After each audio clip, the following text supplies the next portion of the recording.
good morning. My name is ALICIA LUERAS. I am Chicana Genisara, born and raised in the community of Atrisco in Albuquerque. I am a multidisciplinary artist. I'm a photographer, actor. I direct and produce for theater and have also directed and produced quite a bit for radio and for video as well. I am also a writer and have spent a lot of my career and work working within the intersections of art and social justice and cultural exploration. And so currently I have a business. It's called Atlisco Productions, LLC. It's a for-profit. And I do my consulting work as well as creative um, work through that entity. And then most of my acting work is outside of the business, if you will. But yeah, so that's what I do. I live here still in the South Valley in Albuquerque. I'm a mother. I have a daughter who's 19, who's also an artist and a dancer. And I'm 46 years old. Excellent. Thank you. Well, you have a lot of different projects and art forms that you're working in. So I'd be curious to hear from you just in the early months of 2020 when this first started entering our consciousness, like what were you working on? What were you pursuing? Kind of what things did you have in the hopper, and how have things evolved, transpired, shifted with the onset of COVID-19? I went into this year working and performing in a play that Duke City Repertory was producing. It was called This is Modern Art. And we started rehearsals in January. And so I had been preparing for that, before the new year. I had my script and I was reviewing it. And so that was like the first couple months of the year, was really digging into that work and preparing for my character. And our show went up in February. We had a 3-week run and it closed on, I want to say, the 8th of March. And we were able to do our full production. And it's really crazy looking back, because right after we finished our production, it was literally the following week that the stay-at-home orders were starting to go into place. And so I was able to complete that, but it's really, in terms of looking ahead to other acting opportunities, whether it's for theater or I also, I'm a member of SAG-AFTRA and I have an agent and I do auditions for television and film. That's pretty much shut down completely. So the aspect of having income or work in that regard is, just so up in the air as far as where we can go as theater makers and artists and film and TV actors. So, what have been some of your discussions like with your colleagues and peers in those fields? I mean, have you guys been brainstorming or talking through things that you had, or even as you develop ideas for new projects? I mean, have you been having some dialogue and back and forth with people in those industries about this and the new horizon? I've had some individual conversations with colleagues and friends, but have not been part of like larger discussions with groups of theater makers or film actors and directors and producers. So I know there's various conversations going on in that regard. I think for me, one of the things that I had to lean into was thinking about, what other skills and opportunities do I have during this time if I'm not making, any income that way or the possibility of it. And so I've had to really look more towards the coaching and the consulting work that I do through my business as well. And, really think about what can I sort of seed and lay down right now that then might prepare me and us for something else in a few months. And so that has taken the form of more writing, um, and one-on-one conversations with other artists who, yeah, I think we're all struggling to make sense of this time and how we can be of service and like continue to have a voice.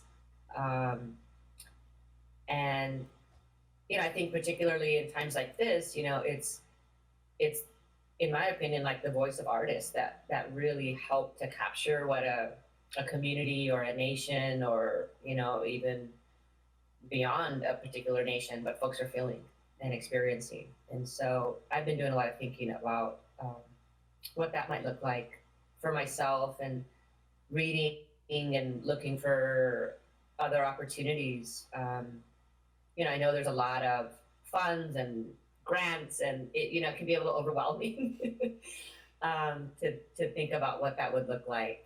But I know that it's been extremely tough for, for all of us, for families and for artists in particular. Mm-hmm.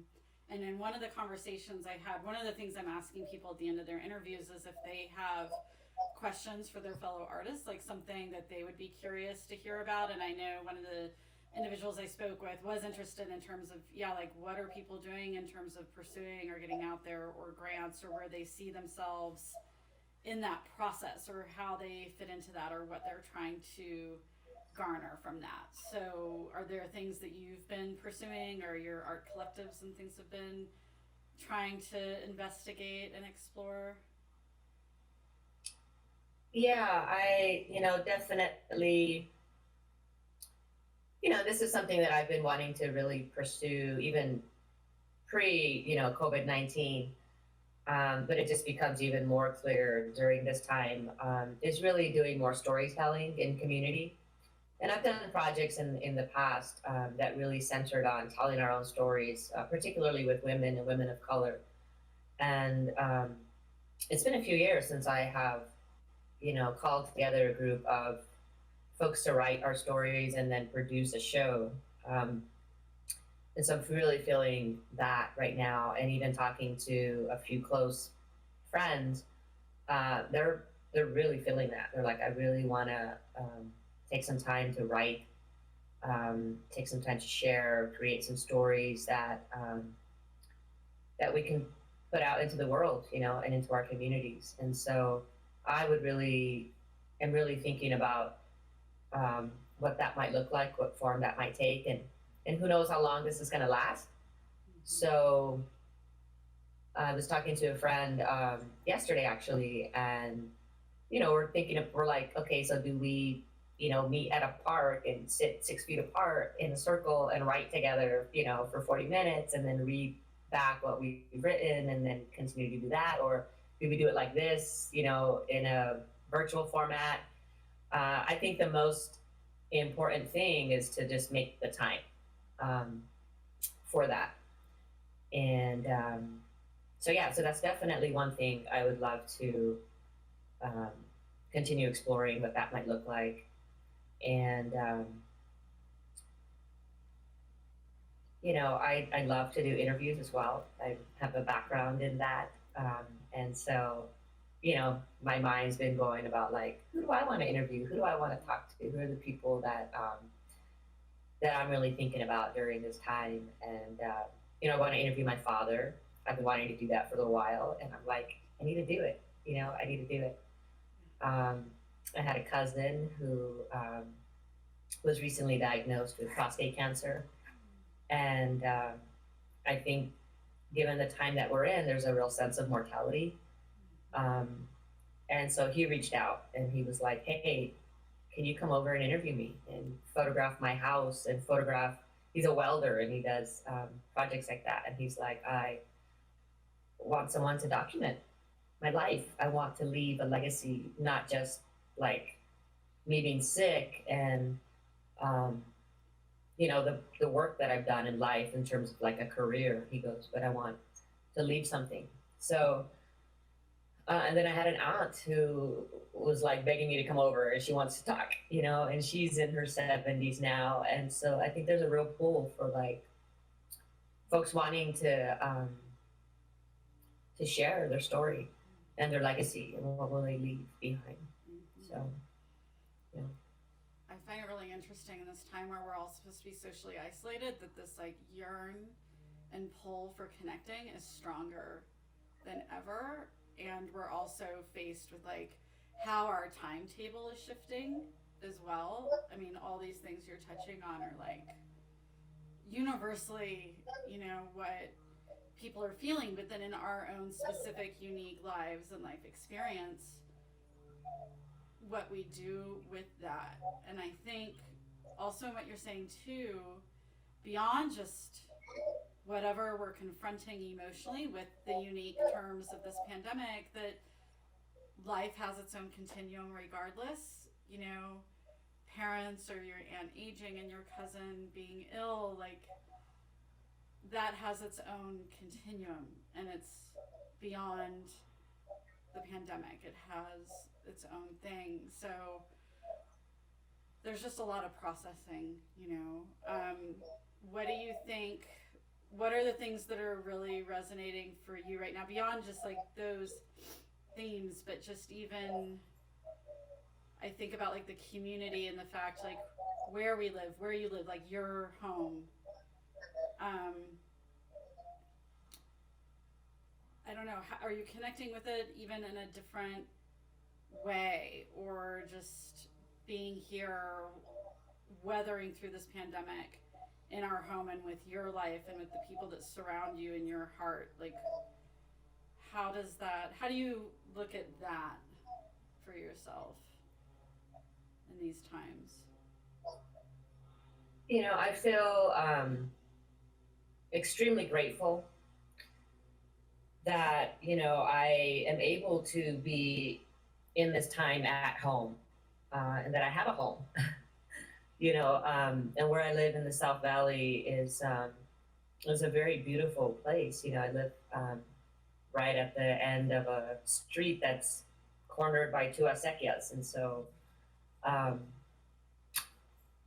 just being in a place that I feel deeply rooted in terms of community and my family having been here for as long as they have been. And so I've really been extremely grateful for that. And I live next door to my father. And, my mother passed, it'll be 10 years in July. And so my father lives by himself. And my daughter recently moved to Los Angeles, so I'm here at home, by myself. And so we check in with each other, and I've been really finding a lot of comfort, again, in my garden and in planting and in tending to my flowers and to all my plants. I have a ton of plants all over my house. It's a little ridiculous sometimes.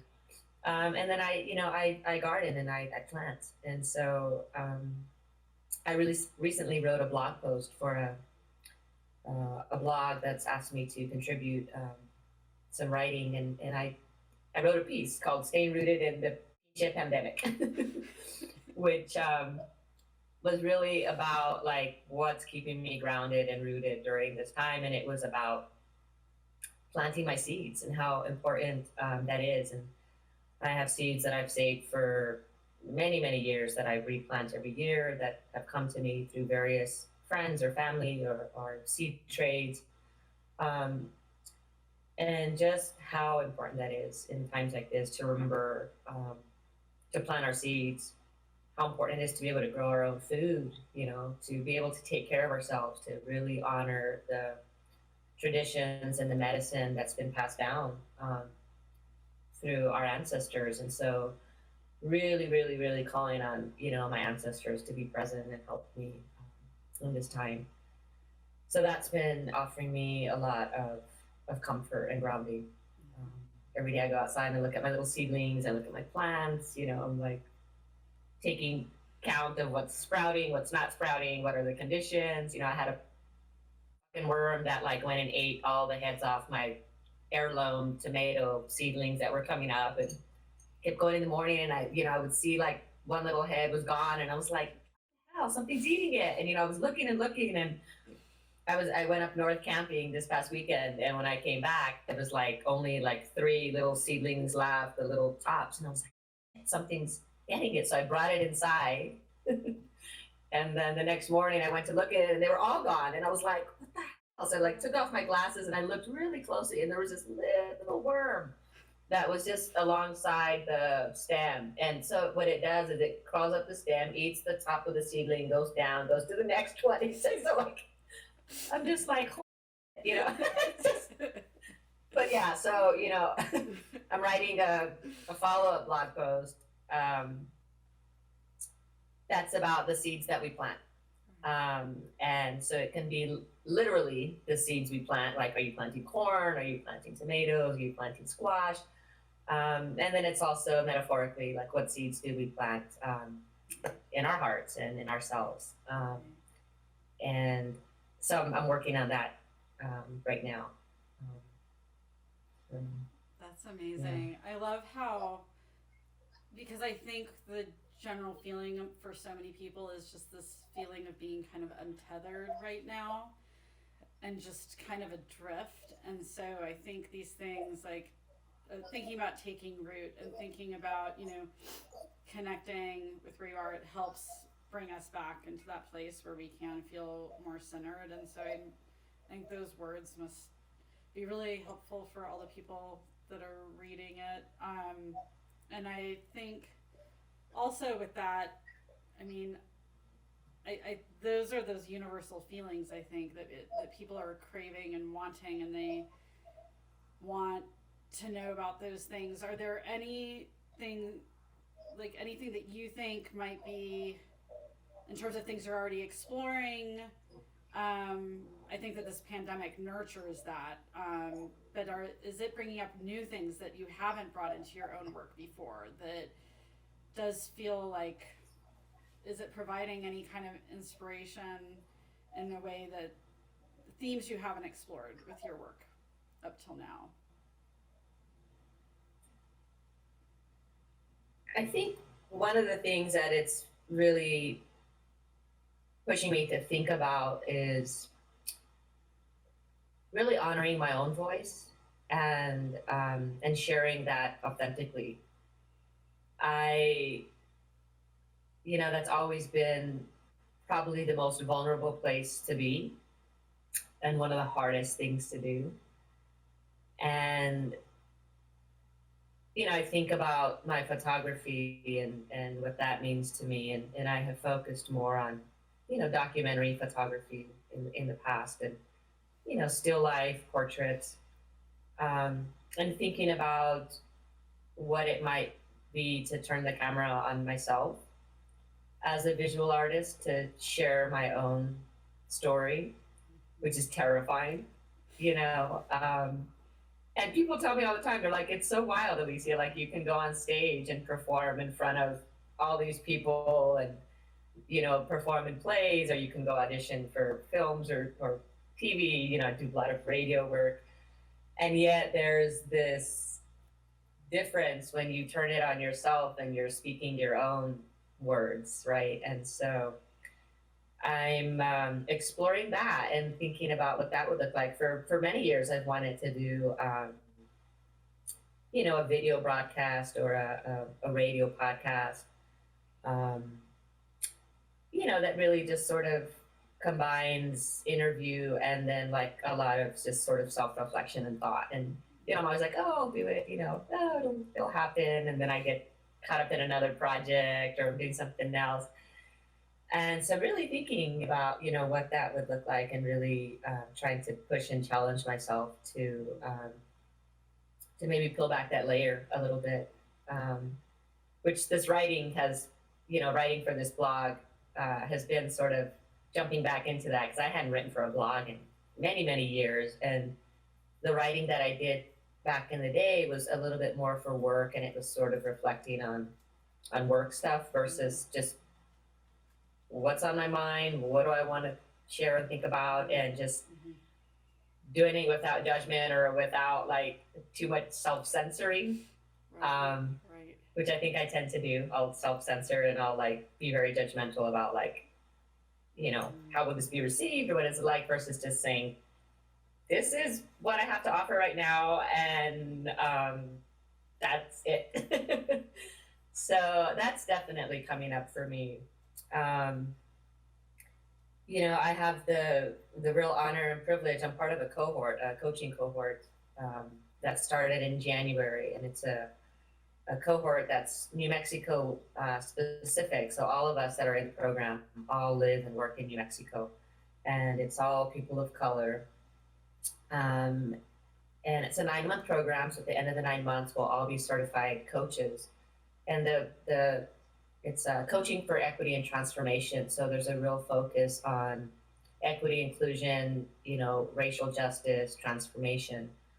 Um, and so the learnings since I've been part of that have been just profound, and really thinking about how I can use what I'm learning as a coach and linking that to storytelling and personal transformation for people as we really, you know, I think what this pandemic has showed us is the huge inequities that exist within our nation and our world, and particularly the impacts for people of color. You know, I mean, we're looking at New Mexico, we're looking at our Native community and how they're being affected by this, you know, way more than other folks. And that is a result of the huge inequities that we have in our system around healthcare, around access to technology, to fresh food systems, to water, to resources that would otherwise keep a community healthy. And so, yeah, it's really looking at those issues as well. Like that's really coming up for me about how do we as artists work to not only tell stories and share stories and support each other, but like what are we doing that's creating equity and transformation for our people and our communities. So really feeling that right now as well.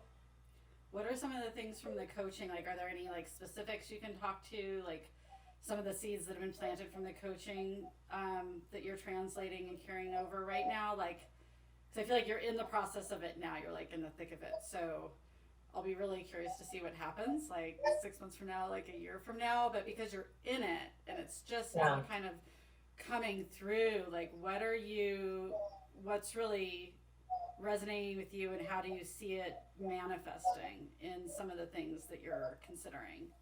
If you can give me any kind of specific. I think that you know what this is really helping me to see is really honoring you know, our own internal power, like coming into our own power, and you know, really trusting our intuition, trusting that we have like all of the medicine that we need in our lives to create the type of change that we want, and trusting that the people that we're working with as our coach partners or clients also have that. And so I think that so often, you know, we approach things from a deficit model, or that like you've got to fix people or things, or that because of deep trauma and, you know, generational trauma and racism and systemic oppression, that it can feel hopeless. And this reframing is like, yeah, there's all of that, and we need to work through it. We can't work around it, and we can't back away from it. We got to go into it, but with the true belief deep inside that like that we do have what we need to make those transformational changes.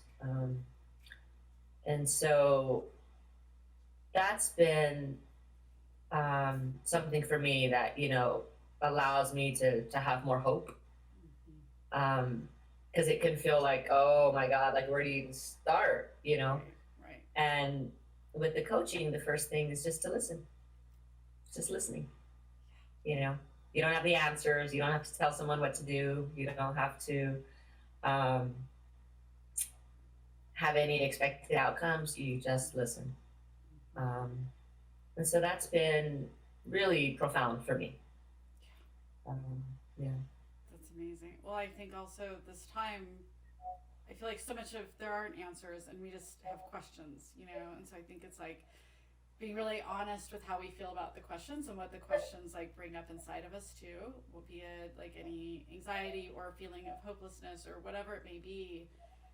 Those questions are really important. And I do think it's a time of turning inward. So the fact that like the very nature of what you're doing with the coaching is like looking at power of self and what's inside and what we have to offer is really important, because as far as how we can engage outwardly feels kind of limited. So it is like recognizing what's in here and that that's our starting point is really profound. Mm-hmm. More so right now, probably, or that people can tap into it right now, maybe in a different way than they would otherwise. What does your, I love that you have a garden and that you're planting. What does your day to day look like now in the pandemic, like as opposed to maybe before? And how are you, you know, integrating some of these things you're going through mentally and emotionally and these enlightenments? How are they showing themselves just even in the day-to-day physical existence? Well, you know, it's my daughter had just moved to Los Angeles about 4 weeks before the stay-at-home orders and the like total lockdown of California. And I was still processing living alone without her. So like that was like it's been a huge thing, right? Because I was trying to figure that out, and then there she was, and then all of a sudden it was like, oh shoot. And so that's, you know, she did come home. I was actually I was fortunate enough to go to Hawaii right after my show closed, March 8th.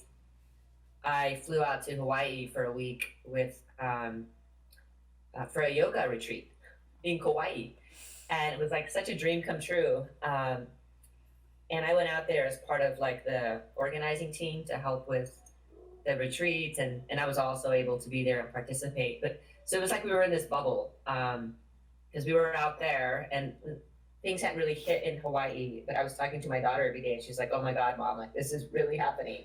So when we got back to the States, one, we were very fortunate that we were able to leave Hawaii. I think the day we flew out of Hawaii, like that afternoon, they closed down travel from Hawaii back anywhere. So we barely made it back home. So I came home and, you know, was immediately checking in with my daughter to see how she was doing. And we talked, and she decided to come home. So she came home for 3 weeks. She drove back home, and those 3 weeks were just such a gift for us to be home in, you know, self quarantine and, you know, stay at home orders together and really just have that time together. She went back to LA. It'll be, I think, 2 weeks because she's missing her boyfriend, and was just like, I got to go back and just figure it out. So she's been gone, and you know, as far as like my day to day, I work from home.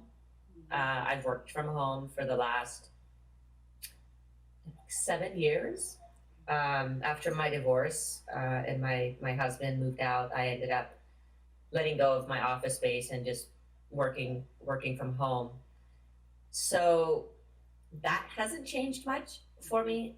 I think the bigger piece is that, you know, because I do work from home and by myself generally, I'm able to go out, you know, after the end of a work day or during the day and, you know, do a meeting, you know, in a coffee shop or go different places and have my social time. And so that's all gone, obviously. And so there is a real sense of isolation around like I work from home anyway, by myself all day at home anyway. And then now it's like, oh yeah, and you're gonna stay home by yourself anyway now. So, so that piece hasn't changed. I think that I'm trying to really provide more structure for myself during the days because, you know, work has eased up and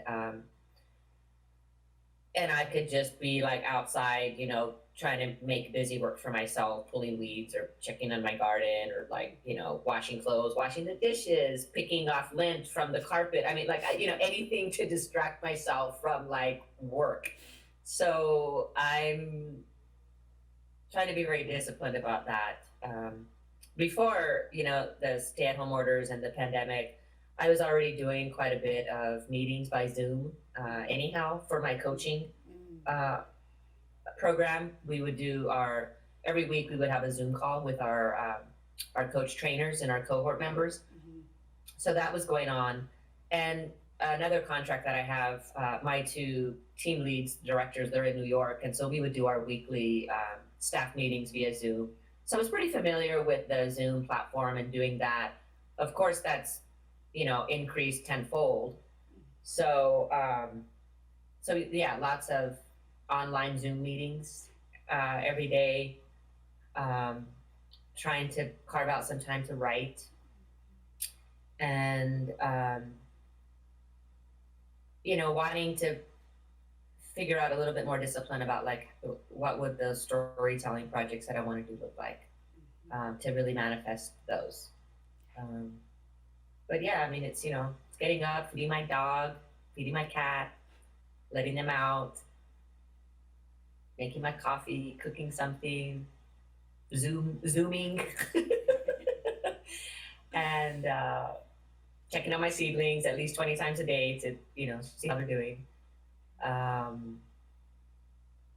We have this like group of friends that we've created this, you know, we check in through WhatsApp or through text, and so we do movie nights. And so one of the friends created this voting system. So like everyone texts in the movie they want, and then everyone votes, and then we all start watching at the same time. And then we sit there and we text each other, WhatsApp each other during the movie, you know. Right. So that's fun. Right. Trying to be disciplined about working out and doing my yoga practice, and that's really difficult. I've done a couple of classes via Zoom, and yeah, and then I'm trying to get into it. And I dance a lot. I'm a dancer and a drummer.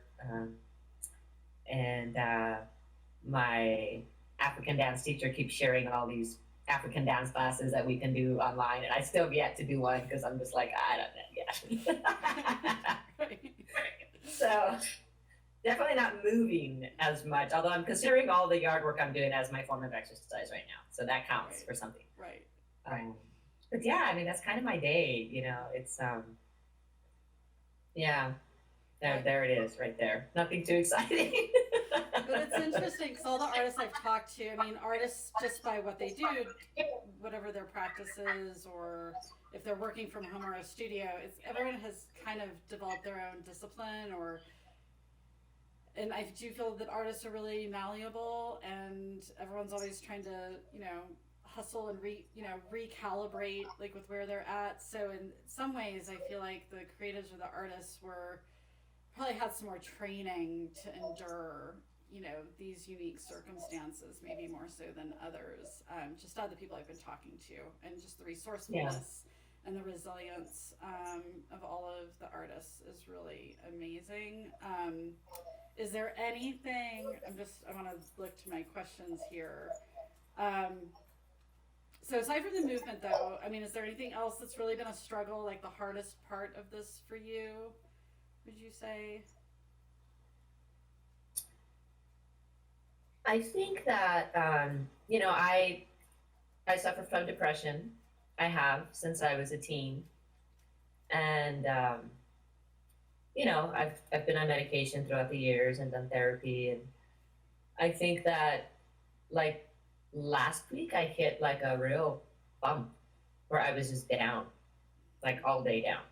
And I didn't want to get out of bed. You know, I'll just lie in bed. I was like, oh my God, I don't want to get out of bed. So that's been a challenge, is managing my depression and my mental health. Um, I was talking to my daughter on the phone 2 days ago. She called me, she FaceTimed me, and we lost her father, my ex-husband, back in um, October, and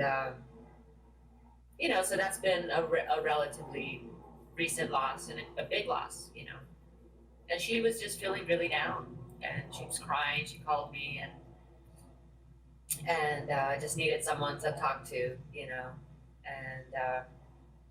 and I was telling her, I was like, well, I had a really hard time last week, I was just really depressed.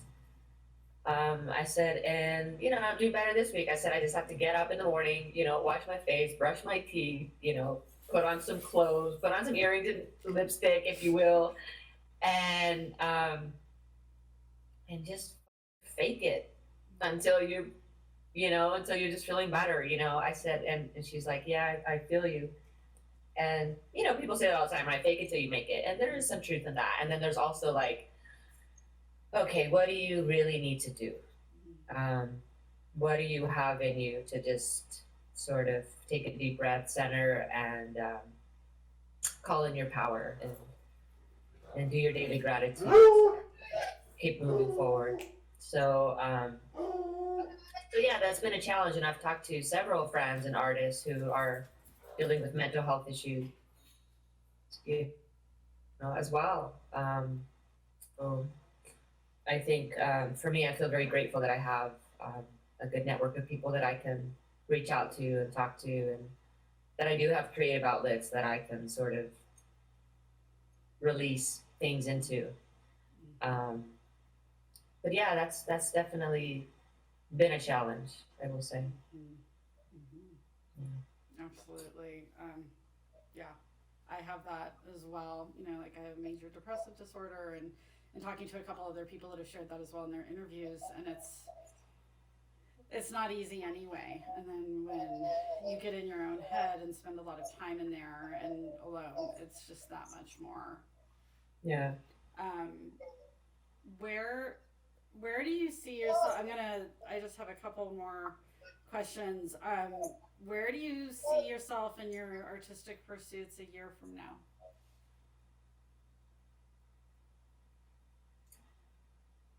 I would like to have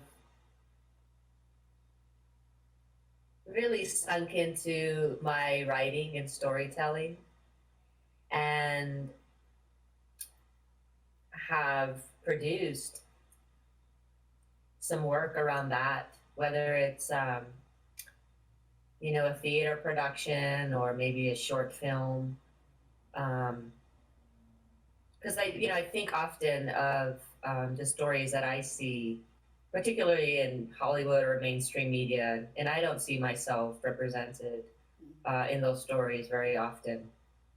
And so I think there's a huge gap in the narrative um, around Chicana women from a place like New Mexico. And so I would love to see more of that. And if I can help play a role in that, that would be really awesome and amazing. So, challenging myself to write more so that I can share those stories more. Um, and I really feel like when I look at the work that I'm doing and have done, um, I sense that that's where I'll find my greatest sense of peace, joy, and success is in um, writing and sharing my own story. And there's extreme satisfaction and gratitude for being able to perform and tell other people's stories as an actor, as a character, and embody that and share that. And it's so powerful. And I've learned so much about myself and others.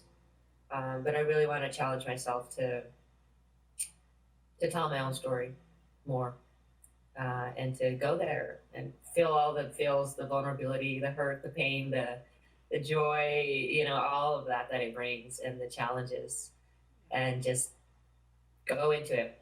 And so in a year, I'd love to be able to have produced some original works. Love that. I love that. So I guess the last thing is I'm just asking everyone too if there's anything they'd like for me to ask your fellow artists. Is there anything that you'd like to hear from them at this time? Any questions you think are important to be asking people?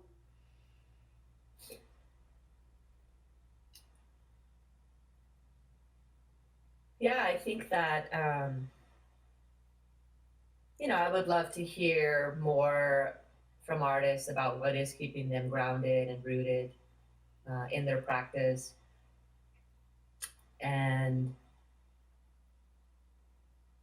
would really love to hear more about what's keeping them disciplined in a time like this to practice the work. Because, that's, I would say, probably one of my biggest challenges is practicing the discipline and the follow through, right? So like what's helping folks, what's motivating them, what's really keeping them in that space. And then just, how we can support each other.